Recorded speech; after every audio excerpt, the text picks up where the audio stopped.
What's up, guys? I'm super excited for today's video. We're gonna be doing something a little bit different. We're gonna be doing forehand only on this front nine. I have allowed myself to do regular putting just because I don't think it'll benefit anybody for me to try to putt forehand.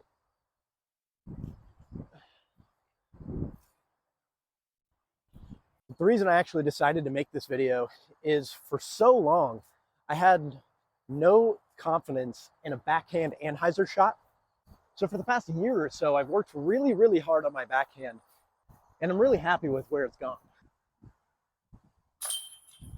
But the problem is I've really neglected my forehand.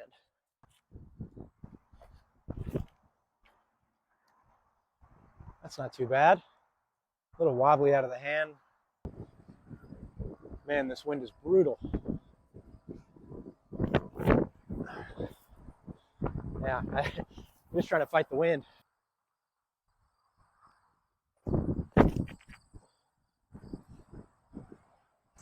So as a result of working so hard on my backhand for this last year, I've really neglected my forehand, if you guys haven't noticed. Lately, I've just felt extremely disappointed anytime that I try to throw my forehand, when it used to be something I was so confident in. I would call myself borderline dominant in my forehand as little as a year ago. But that sense has completely changed. I no longer have the confidence that I used to, and what it really feels like is I just woke up and forgot how to throw. There it is. Even though I've still parred these first 3 holes, I just don't feel as snappy with my forehand as I used to. I don't feel like I have near as much control. I find myself going nose up with it way more than I ever should. It just doesn't feel like it used to. Get down, get down. See, that's what I'm talking about. OB, that's just not, there's no reason to throw OB here. Like this shot here, I mean, yes, the wind did take it and really push it over here into this, this forest over here, but it should have never been that high up to begin with. It should have never had a chance to be pushed over here. This is a good example of a place that I would not normally throw a forehand, but due to this challenge today, I'm forcing myself to. And not bad. And even though this is another par, it shouldn't be that much effort to get a par on this hole, and it definitely is one of the most easily birdied holes on this course. And I do realize that by forcing myself to only throw forehands, I'm going to be throwing them on lines and on holes that I wouldn't normally throw them. So yes, of course, it may not always work out the best because of that. Like on this hole, for example, I don't think this is a forehand hole. But these trees here, it just makes way more sense to throw the hyzer backhand right around.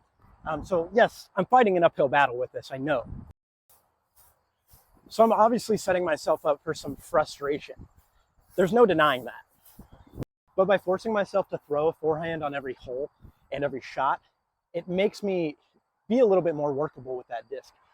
Throw some different lines, just have a little bit more finesse. And that's what I've been missing in my game, and that's what I'm so frustrated about with my forehand currently. I will admit, though, this wind is absolutely brutal and definitely not helping my case.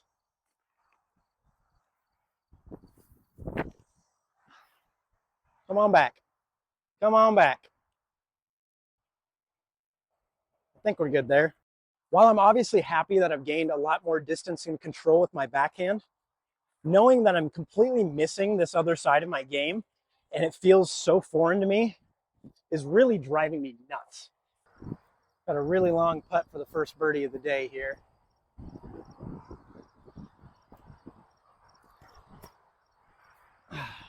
Never gave it a chance. But we do have another par. So we're even through the first 4 holes. So I actually played a tournament recently, and I did have to throw a few forehand shots. I must admit, I actually executed perfectly on every single one of them. Every forehand shot that I had to throw in that round did exactly what I wanted it to do. But the problem is, I had no confidence over it. As soon as I changed to that forehand grip, I suddenly felt inferior.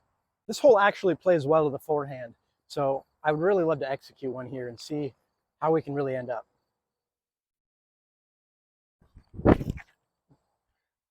That's pretty solid. It's going to end up right where we need to be in the middle of the fairway.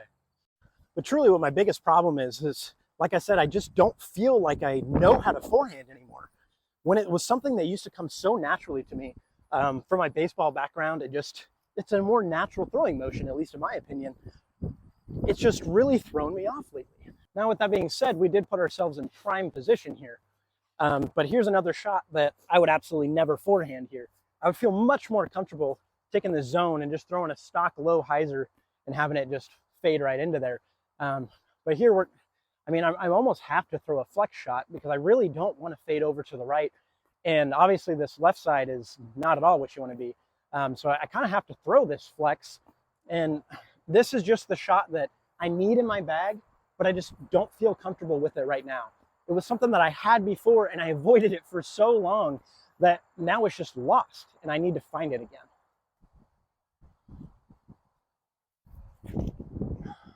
I did not give that near enough flex.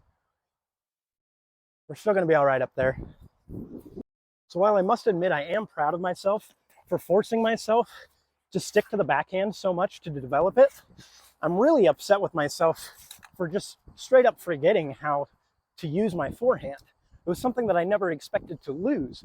I figured as long as I keep practicing my backhand, my forehand will still always be there.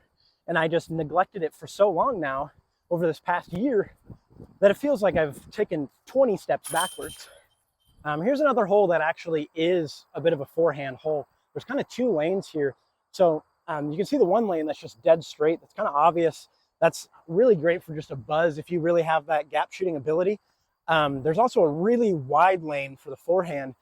I've never really liked it. I feel like it's too far to the left to be able to actually get enough push up to the basket, because by the time your disc goes that far left and then fades back, it just doesn't have enough push to keep going. It just kind of dies.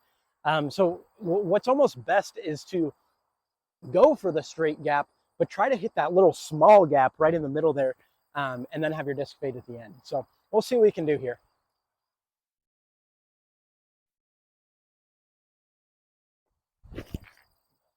That's the line. Just a little high, caught a branch. Little high and very short.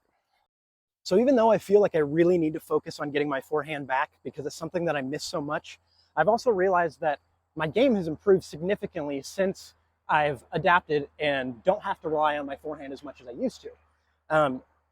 I find that a backhand anhyzer a lot of the times does a lot better job of pushing to the right. Whereas when you need that left to right shot, sometimes the forehand just isn't actually the best. It may look that way, but sometimes, like on this one, to get the distance, you're just never going to get that distance with a forehand because you need so much right fade, and by the time the disc is fading, it's slowing down. See, these are the shots that we want to avoid. We don't want to have everything hyzer out into the right side. It just completely cuts you off from the basket.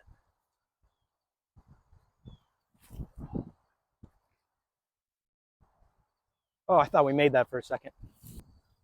Something that's interesting to me, actually, is, like I said in that tournament, I played my forehand pretty well. But looking back and kind of realizing, I don't think I did hit a single tee shot with my forehand. All of them were scramble shots, which is great because the scramble forehand, whether it be a mid or a putter, anywhere from 50 feet to 150 feet was something that I used to actually struggle with quite a bit. So while it's become apparent that my driving forehand game has certainly gotten weaker, my touch and shorthand game with the forehand has actually improved. I don't know if you guys can see all this smoke out here. There's actually an air quality warning right now. I don't know if there's wildfires going around somewhere or what, but it is super smoky. Oh, that's money. That's what we've been missing right there. Still just not enough spin to really keep it going like I want to. I don't like how fast it dies out and how hard it crashes. But just the kind of finesse that you get from the shorthand game, I want to adapt and be able to bring that into my driving game. Having that finesse forehand where, I feel like with a good forehand, it's easier to hit gaps you're looking straight in front of you the whole time. You never have to turn your head at all. Your back is never to the target. So I don't know, to me, it just seems obvious that a forehand is better for shooting those really small gaps. So maybe I need to just start treating my drives as if they are those forehand approaches. Take off some power, really just focus on a clean snap and follow through, and maybe it'll come back. I mean, this last drive was exactly what we needed. And it was right after I just executed a good forehand mid shot that got me talking about this to begin with. Oh, that feels so good. Feels so good to actually execute on what I've been trying to do. It only took us 8 holes to finally get something I'm proud of, but it's progress. So like I said, with that birdie, that does bring us back to even on the round with 1 hole left on this forehand challenge. Overall, from a scoring aspect, my forehand's fine. But when you look at it deeper, I shouldn't be scrambling for these shots. I shouldn't have pars on some of these holes that are very attackable, very scoreable holes. So because this is just a challenge round, and I mean, we are even par, we're not shooting bad by any means, but there's no money on the line. I'm not going for a personal best or anything. This is a good time to try another shot that I don't use very often, which is a forehand roller. This basket's in the long position. It is way outside my throwing range, especially with a forehand. But I've been trying to find a spot for this Mint Disc Longhorn in the bag. It's extremely overstable. Like, I almost wanted it to be a faster Sexton Firebird or like a Raptor, you know, just a higher speed. But this thing is an absolute meat hook. And I really already have a meat hook driver in my bag, being the Star Max. I've had that thing in there forever and I love it. But what we're going to try to do here is to throw a forehand roller down this left-hand side over here and see if we can get it to cut and just get us some more distance. I mean, between the trees and just sheer distance, a throw, especially a forehand, is just not the play here, in my opinion.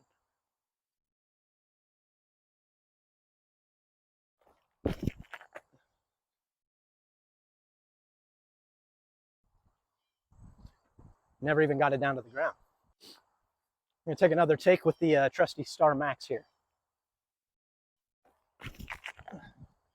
Cut. Oh, that grass is way too long for a roller today. But that right there is something that I challenge everyone to do and have been really trying to take my own advice on and force yourself to do things that you don't think you're going to be good at. I didn't have much confidence in that forehand roller. I was telling myself, yeah, you can do this. This is going to be good.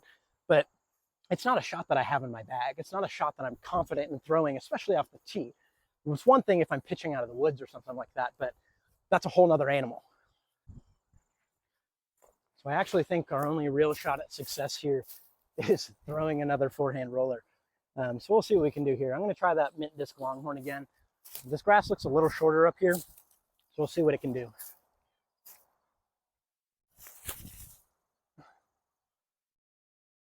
Keep going. Not too bad. That's something that just with this challenge, a backhand roller would be a lot better shot shape for that, just so you get the right curl. But I'm not upset with how that ended up. We got a ways out here. We actually have a look at the basket now. I believe this is still a par 3. It's a really long par 3. Regardless, the score doesn't really matter. But just forcing ourselves to play these weird shots, play these shots that we don't normally do, just gives you a lot more confidence when you get into a time when it does matter, whether that's leagues, whether that's just a hot round that you're going for your personal best, or a tournament. If you find yourself in that tough spot, you don't want the first time you've ever tried that shot to be in that tough spot. So for the video's sake, we'll flick a zone up here. Again, would never throw a forehand right here, but I see guys do it all the time, so it's not like it's a bad play. Not bad at all. Just missed our line just a little bit and that would have gone in. So I really can't complain. For a forehand only round on the front 9 of a pretty tough course, to end up with, we're either even or +1. I mean, regardless, not a bad score. I'm just frustrated with the gettable birdies that just weren't gettable because of poor tee shots. What that does for me is I now have a baseline. When I come back out here and do another forehand only on this front 9, it'll give me a better idea of if I'm improving, not only just myself seeing the shots, but now I have a score. I have something that I can compare to in the future to track improvements or to see if I'm regressing. My main focus now is just to make sure I don't lose my backhand as well. So with that being said, On this back nine here, I'm going to be filming another video, kind of just a vlog style, but I'm going to be throwing both sides. So follow along, check that video out if you guys want. I hope you guys enjoyed the video. As always, thank you guys for watching. Please tune in for another video. We'd love to see you guys around. Shoot a comment down on the bottom. I'd love to talk to you guys, get to know some of you. If any of you guys are around in the area that I'm in, I'd love to play around. Just hit me up. With that, have a good one, guys.